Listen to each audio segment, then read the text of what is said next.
Okay, and here are the tools that are needed for this job. Got some anti-seize there. I got torque wrench, chisel, impact sockets. The main ones you're going to need 19 for the lug nuts and 32 for the hub. Then a hammer, flathead, a thin flathead for the nut there, so you can to pop out the little groove, and an impact. Okay, so once you get it jacked up and the wheel off, you're going to want to two ways of doing this to get the brake drum off. Make sure the parking brake is off. You're going to want to either get 8 by 1.25 bolts, put them right here, drill them in, or not drill them in, drive them in, and then you'll see the things start coming in. You'll want to do one on each side. In this case, this rotor's been out before, so a good couple whacks should get it going. There we go. So I went ahead, got that off. And next I'm going to go ahead and get this cap right here off.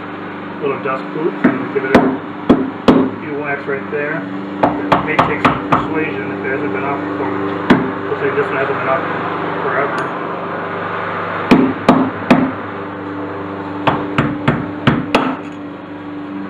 You'll want to kind of just keep working around once you get a little bit of the lip there going. It's almost there. That holds is our big nut here, and then I'll show you how to go from there in a sec.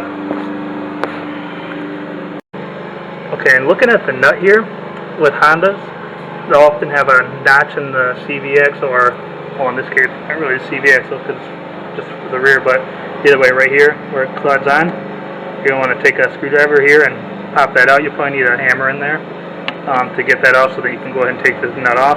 And I have got it's like a 32 millimeter should do it. I'm going to go ahead and impact that off here shortly.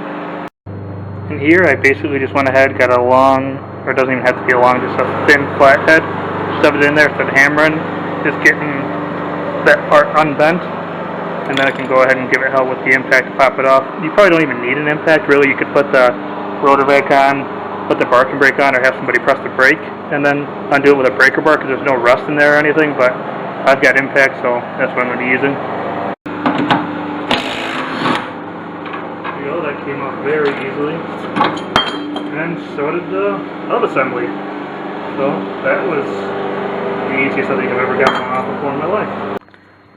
Okay, here's just another shot of the bearing as I'm, even as, you know, the in and out movement, that's, you know, may not even be an issue, but you can hear a little bit of grinding. I'm not sure if you can hear it on the camera. Not sure if the microphone picks it up, but there's some grinding there as well. So, yeah, just another example. It may not always have the floppiness, but this one kind of does have the floppiness. So, and a little bit of noise. Doesn't always make the noise, only when there's a lot of weight on that side of the car. But I figured I'd change it now before I got any worse. Alright, so I put a little bit of grease in there, so it should slide right on. Got it there. So I'm going to go ahead and put my, I would say axle nut, but that's not what this is. Just put the nut here. And I went ahead and impacted it on.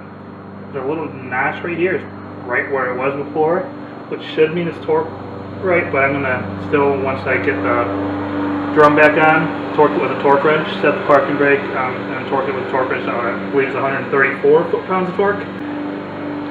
Okay, now I've got my torque wrench, and I got it set to 134 foot-pounds, so I'm going to go ahead and torque it down, make sure it's good. Looks like it was already good. Well, needed a little bit actually, but it's good. So from there, just go ahead and hammer the little notch back down.